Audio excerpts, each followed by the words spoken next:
need to tell the cronies who want to continue with the status quo that that's no longer acceptable. Thank you, and God bless you, each and every one. Bless Kerry for standing up, and bless President Trump for creating the America First candidates. Thank you, and God bless you, each and every one. Representative Mark Fincham, the presumptive Republican candidate for Secretary of State.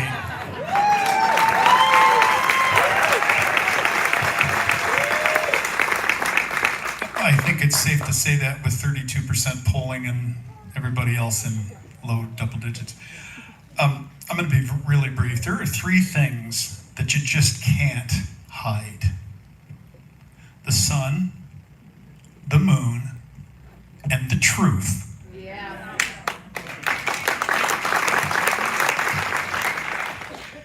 In that momentary clip of Doug Ducey, he displayed his utter contempt for the legislature, and he's been that way for 6.5 years. It's my accusation that he is a Democrat registered as a Republican. And when you see the fact that he has vetoed meaningful public policy to help us clean up the mess that is the Arizona election process, this is legislation that was intended to restore the confidence of the voter. He had an active hand in protecting the status quo. So I would advise you, anyone who he endorses is toxic. That's right.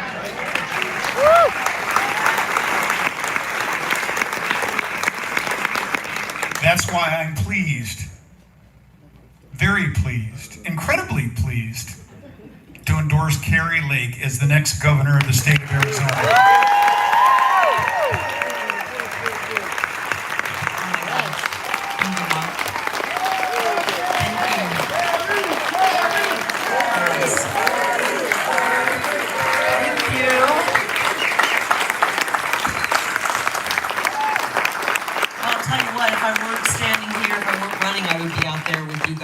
You are the reason that we're here. You are the reason the patriots in Arizona, we the people in Arizona, are the reason that guys like Mark Fincham stepped forward and said, we gotta have a hearing. It all started with you. And then that patriotism, that courage spread to our lawmakers. And I was sitting there on the news set on November 3rd when I heard someone in my ear say, Fox just called it for Joe Biden.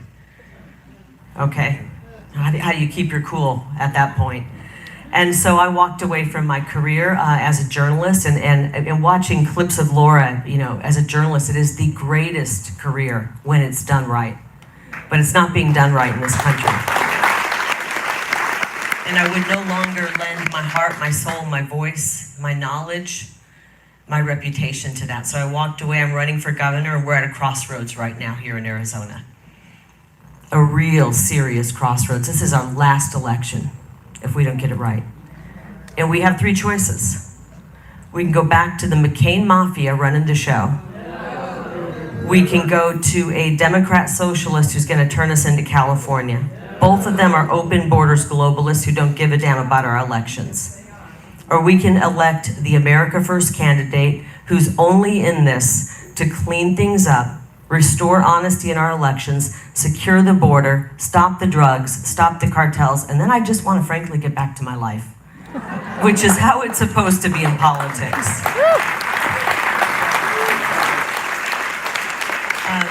The love that you have shown me has been everything.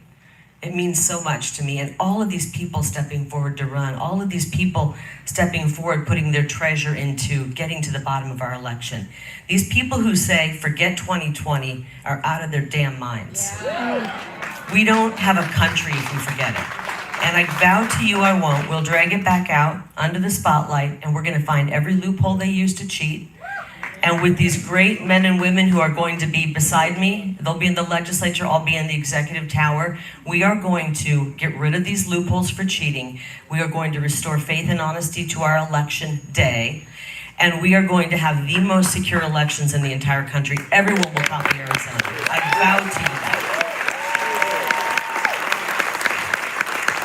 And And finally, because I know Sonny's ready to get moving, get out and vote. If you haven't, one of those darn, mail-in ballots, hopefully you filled it out. Vote early, vote on election day, take a friend, vote America First up and down that ballot, and we will turn this wreck around.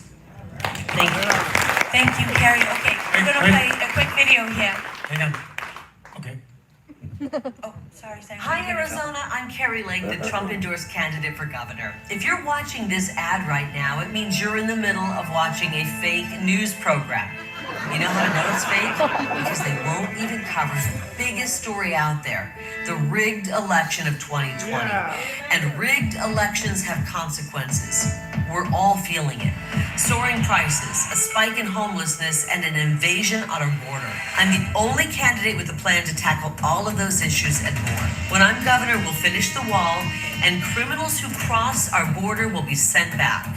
We'll get the homeless out of our parks and off our streets, and no more masks, swabs, or shots to go to work or go to school. Our kids will get a real education, not a brainwashing. To see where I stand on all the issues, go to carrielake.com. Now let's send the corrupt news a lesson and turn them off.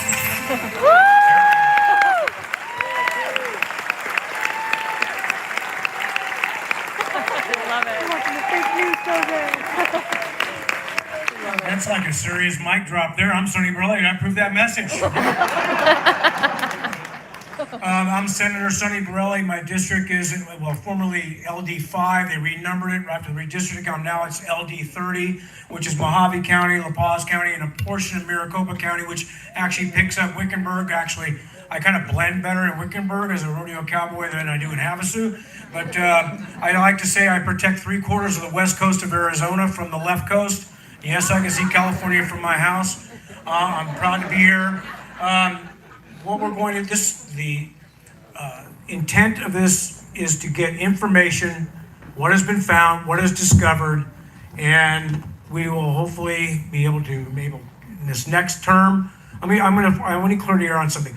All the election integrity bills that died this year in the legislature are going to be reintroduced first thing out of the box. And in order for us to be successful of that, we need to make sure that we have a better majority other than a majority of one. So it's going to take all of you, all hands on deck, boots on the ground, making sure that we have a better majority in the House and the Senate. So that way, if we have one or two squishies, we can overcome that hurdle. And we're going to get them done first thing out of the box this next session. So with that, I think it's pretty cool to say. Back to you, Laura. Thank you, Sonny. So, this is probably a good moment. If there are any rhinos in the room and you're feeling uncomfortable, you're welcome to leave. Because,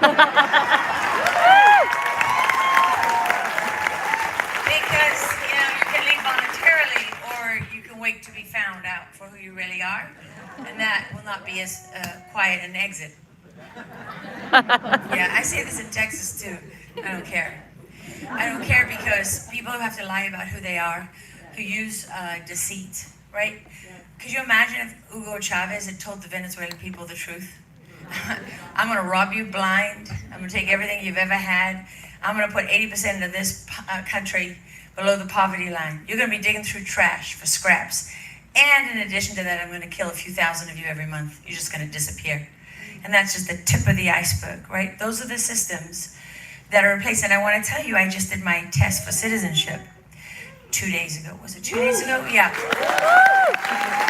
Well, I passed the civics test. In fact, I was disappointed when she stopped asking me the questions because it was quite satisfying having all the answers.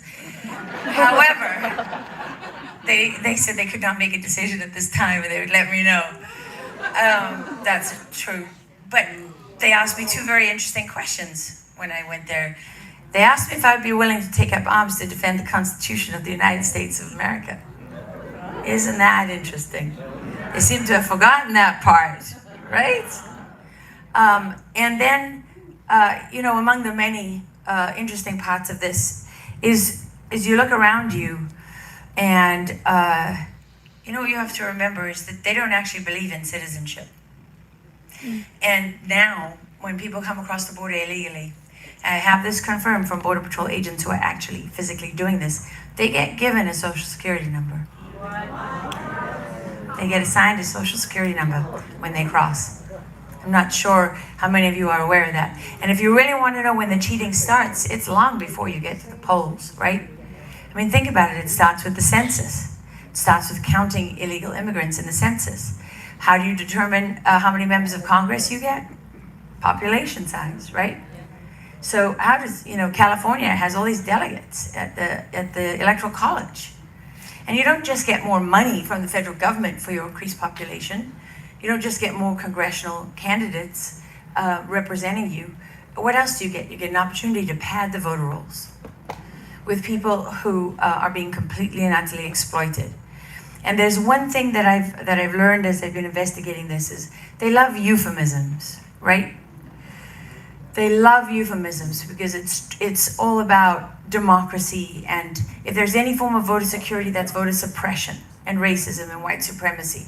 And if it's the other side, anything we can do to get more people out to vote. But actually, when you talk to the canvassers, they'll tell you that when they go into the low-income areas, sometimes they're predominantly Hispanic, sometimes they're black, sometimes they're white. But that's where they find the most fraud, because those people, the most vulnerable, are the ones who've been exploited the most. And the people saying, we want to fight for you, they're the ones exploiting them. So words matter because they've trapped us in this war of words. And anytime you find yourself feeling trapped, that's when it's really important to break out of it. So when you find that the border is defined only in terms of immigration, that's a trap. You'll never win the argument about whether people are good or bad, or whether they deserve a second chance. Just like you'll never win the Second Amendment argument when there's blood all over the ground, right? And the bodies of little children have just been shot. You'll never win it at those moments. That's why they choose that moment to have it. And so if you find yourself feeling very emotional, that's the point, when you take a breath and you step back and you look at what is it they're doing? How do I break down this strategy and cut the cycle? Because I don't want to play into their hands anymore. I'm done with that. So you're over the target when you're getting attacked. The worse, the meaner, the more horrible things they say about you, the more likely you are accurate in what you're saying. They don't bother to go after you if you're irrelevant. They just don't bother. And if this feels like a dark moment in our history, which it is, it's also a moment in which we can define the future. And not many people get the opportunity to do that. So really, don't waste it, right? Okay, we're gonna cut now. We have, that does not look like Doug Mastriano. I know that man. I know that man, and he is not Doug Mastriano. Is this another video? Okay, we're playing another video before we go to Doug and Christina Caramo. For all the patriots out there right now at the Arizona Voter Integrity Summit, let me say something. The future of this country rests in your hands. I don't say that lightly.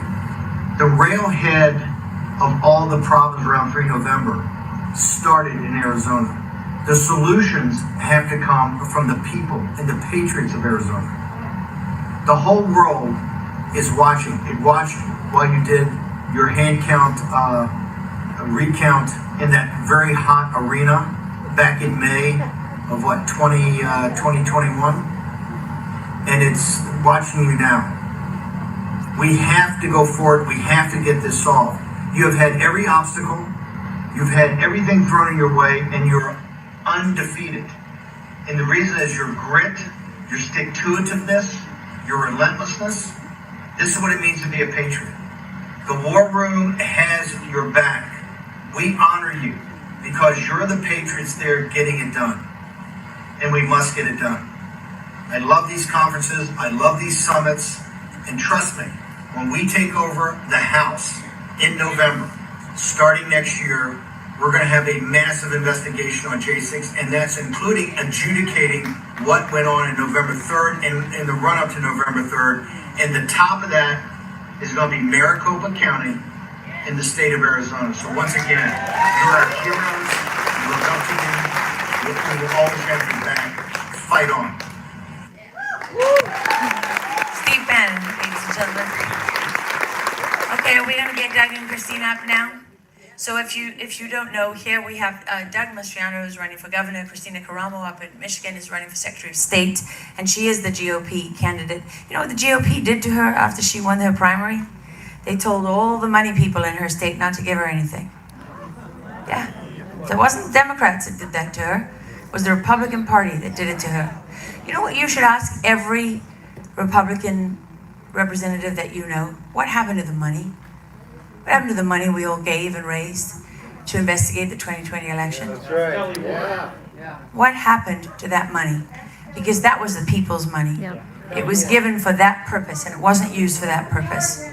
And Ronna McDaniel and all the others, they need to be held accountable for that.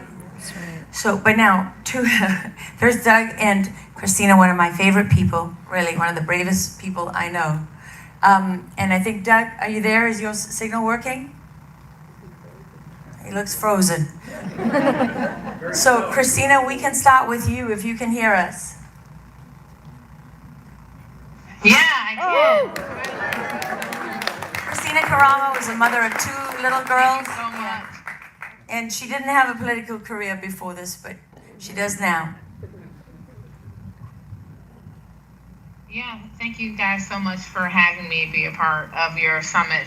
You know, securing our election system is a matter of national survival. And this is why I'm running for the office of Michigan Secretary of State. Yes, we all know elections is the only way that we, the people, maintain control over our government. And it has been quite a battle here in the state of Michigan.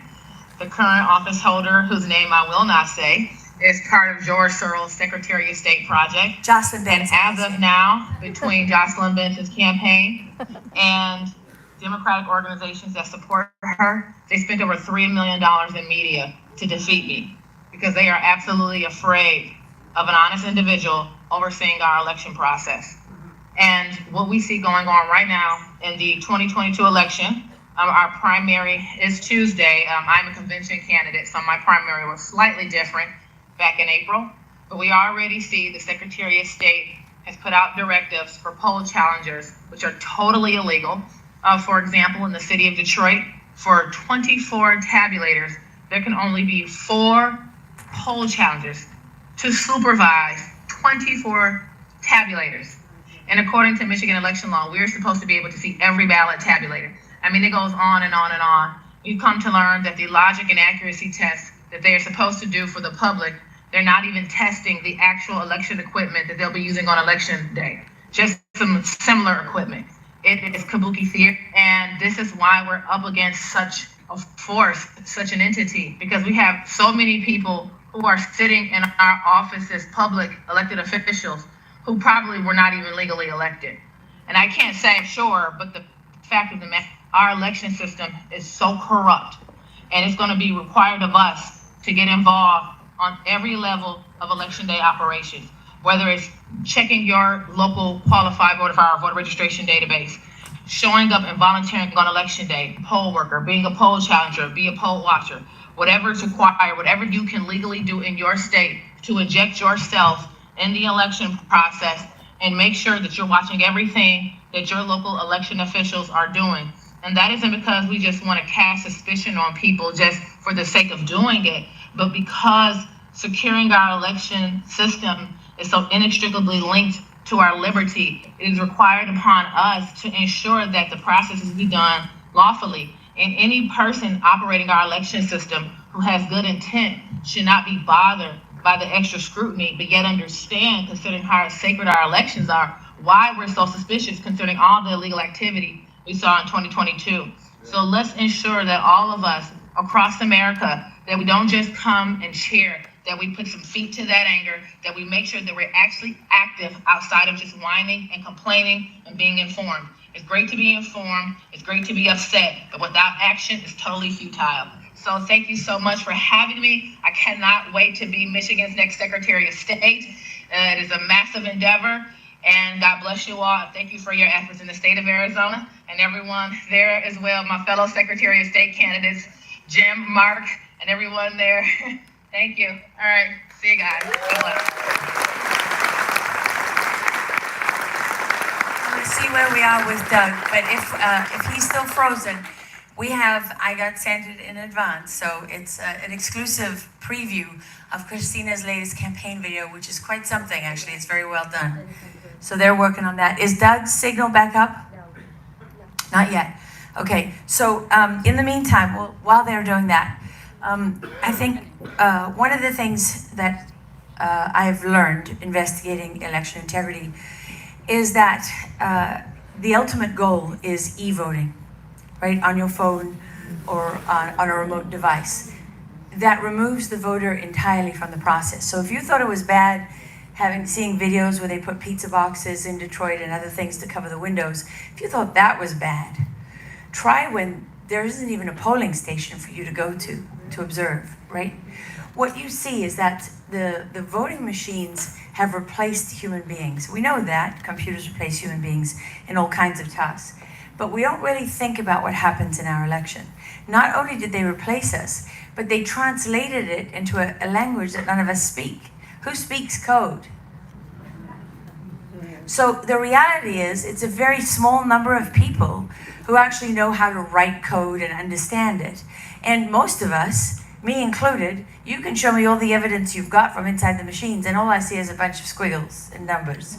Doesn't mean shit, right? So even if when you have the smoking gun in your hand, they can look at that and say, that's not a smoking gun.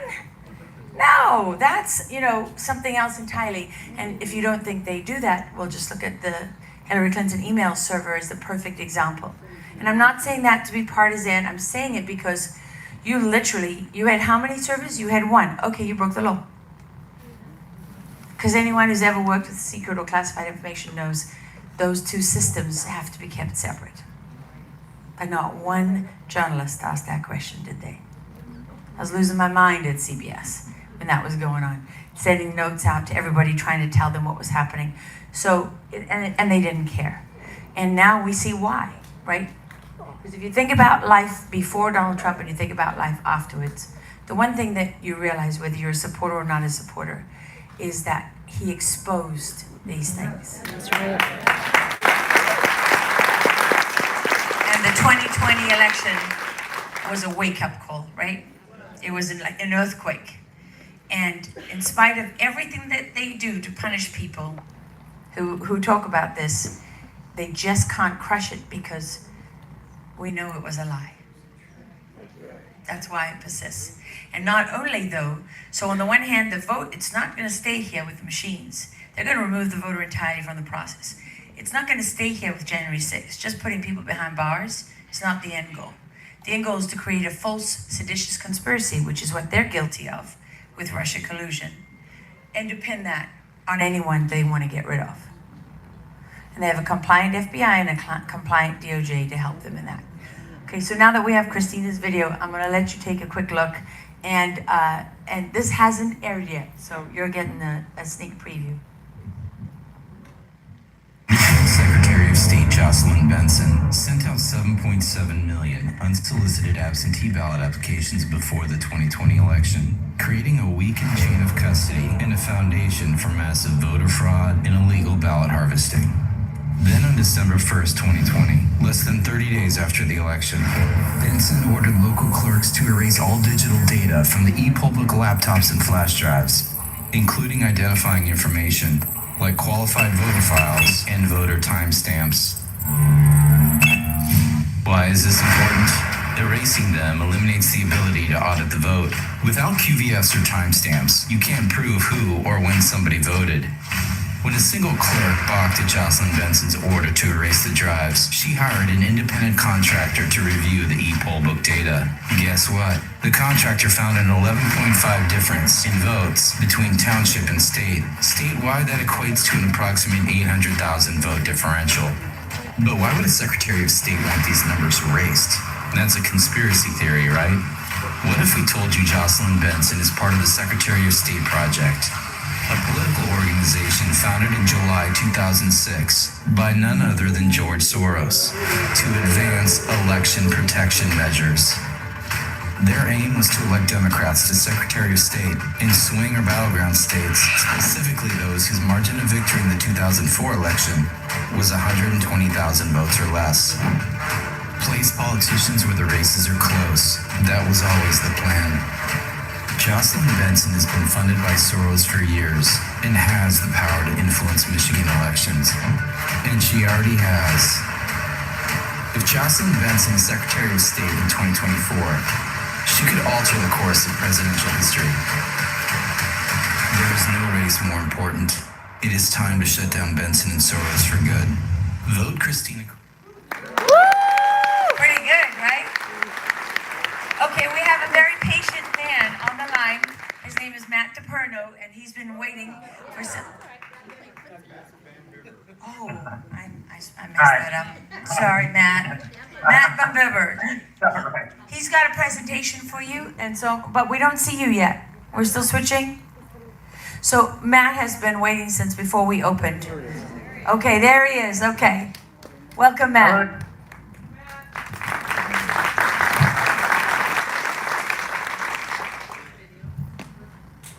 Oh no! Can't hear you. This is the lip reading portion of the program. You got Yes. Can you hear me? Okay, we got you. Hello, Arizona.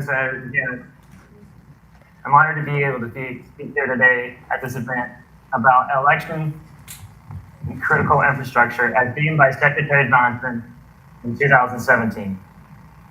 I do apologize for not being able to join in person as I had other commitments.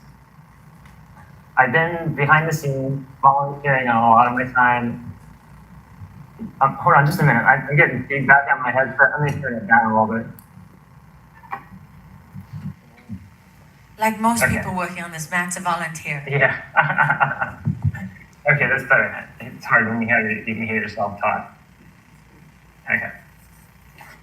I've been behind the scenes volunteering a lot of my time in professional IT backgrounds, the College of Election Integrity for a little over a year and a half in Arizona, as well more recently as in my county and my state.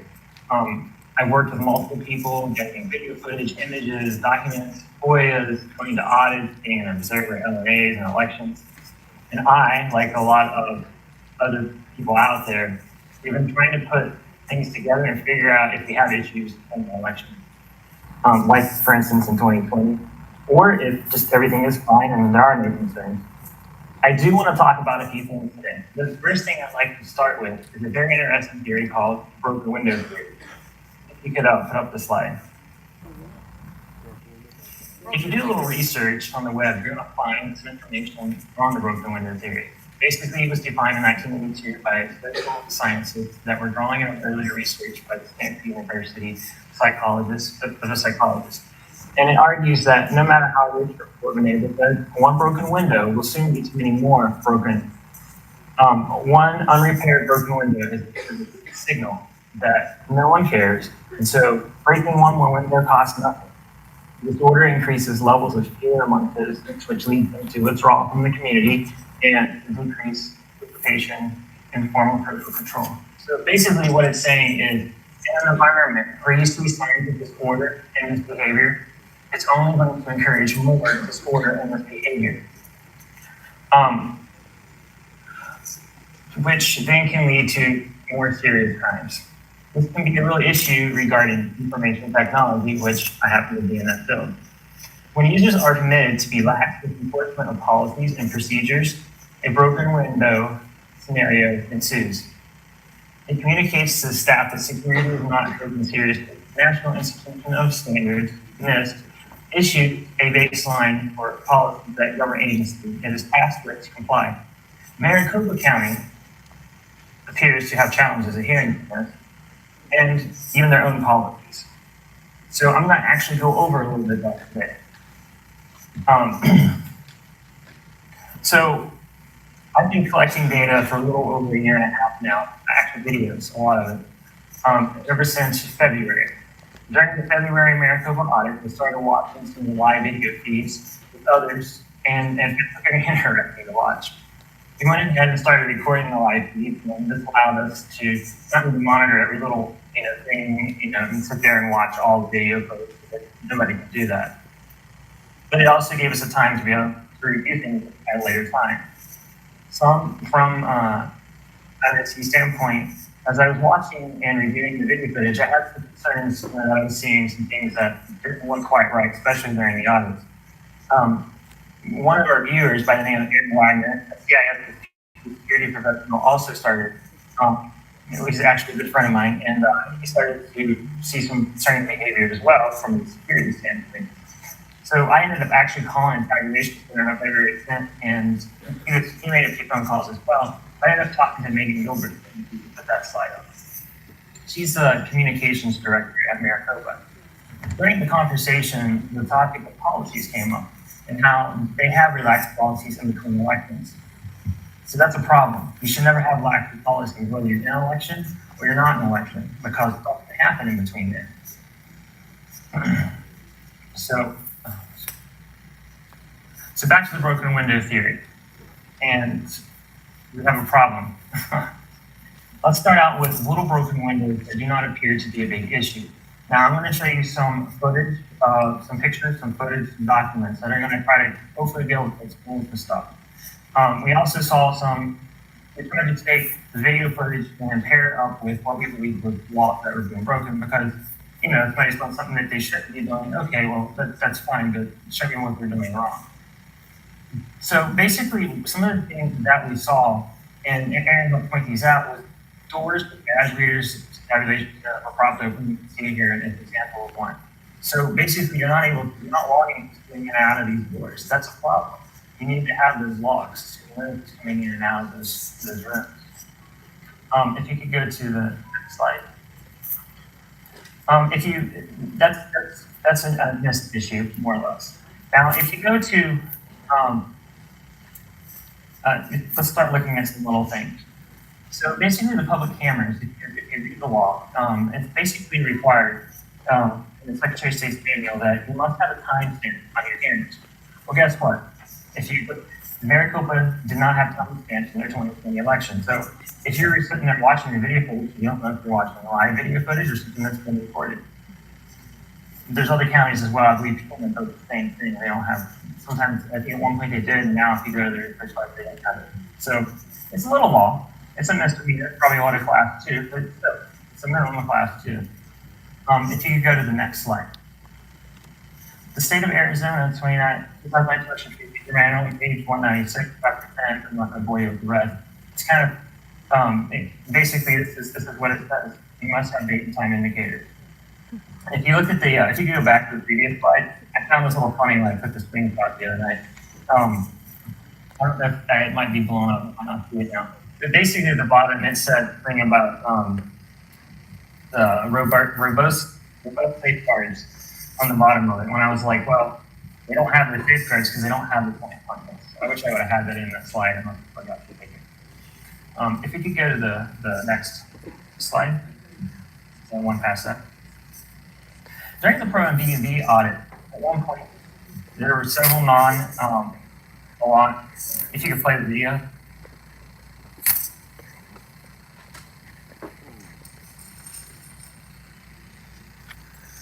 Basically, during the Pro B&B audit, at one point, there were several non-election workers that had less access to the machines around them. So, I mean, Maricopa was very trusting of these people, not protected them. I mean, you have machines that are not protected. That's actually not the right video. It should be E.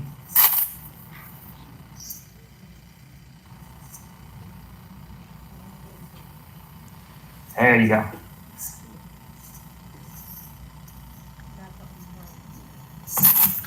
Can everybody hear? No, it's. Okay, we can skip that video. Yeah, it's just some of the correct video.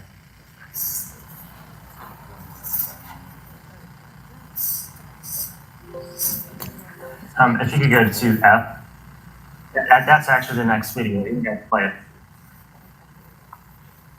So the tabulator machines were being turned on and logged into.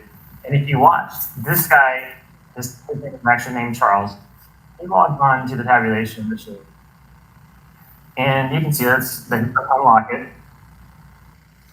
The problem is he left this machine unlocked for more than a month. So it's basically unlocked overnight. So this is actually a violation through the Secretary of State's manual. They were logged in to these scanners. The machines were unlocked. And this was around March 3rd. And basically, they just left it open. Like, they don't care. They just leave them unlocked. You can fast forward the video a little bit, probably, and you'll actually see where I have some screenshots of them, wide open in the middle of the night. But that's a problem, and I believe we have it's breaking the Secretary of State's manual. So again, we have another class 2 misdemeanor. You can go to the next slide on G.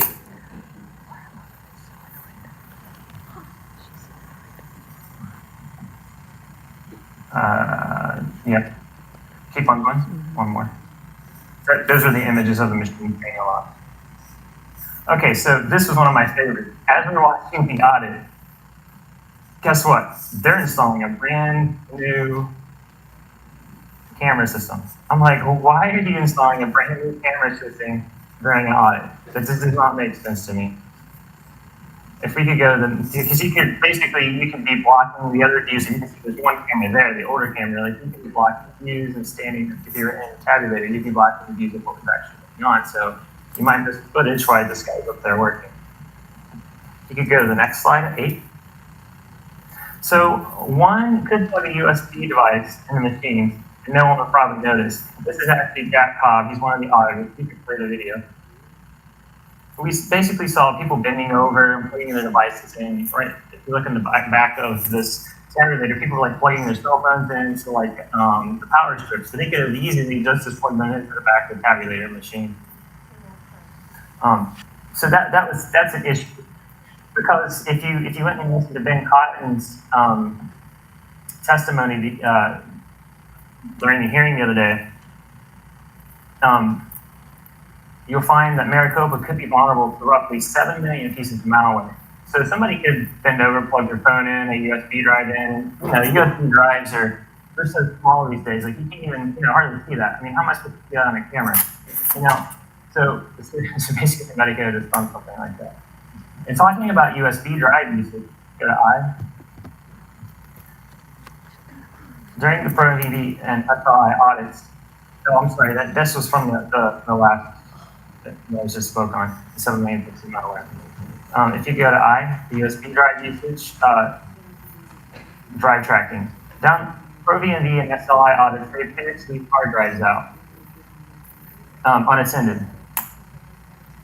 So basically, again, we go back to the Secretary of State's manual. This is breaking the rules. You're not supposed to be leaving unattended things laying around. Whether you're walking, over to another table, somebody could easily just pick it up and do something, and you might not. You can tell by the video. He came over and he's like looking at it, and he's like, "Oh, it's the right drive." And it's the right drive I got. He wasn't sure at first what it looked like. He was cute. You go to the next slide.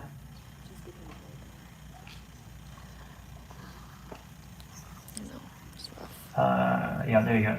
Yeah, here you go.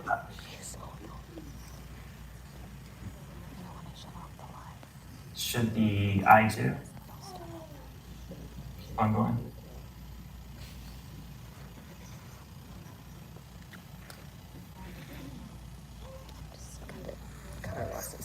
The video's not playing that. Oh, okay. All right.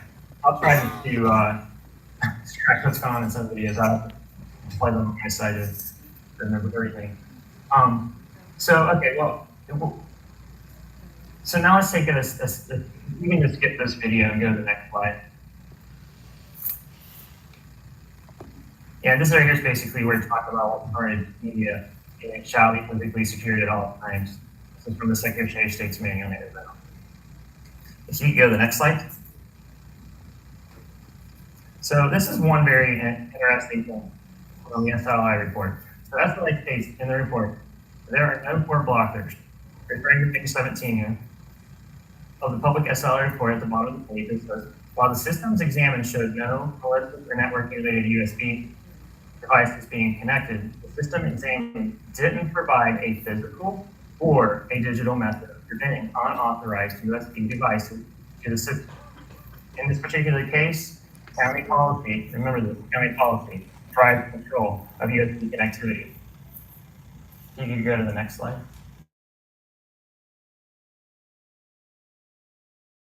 Kerry versus Hobb hearing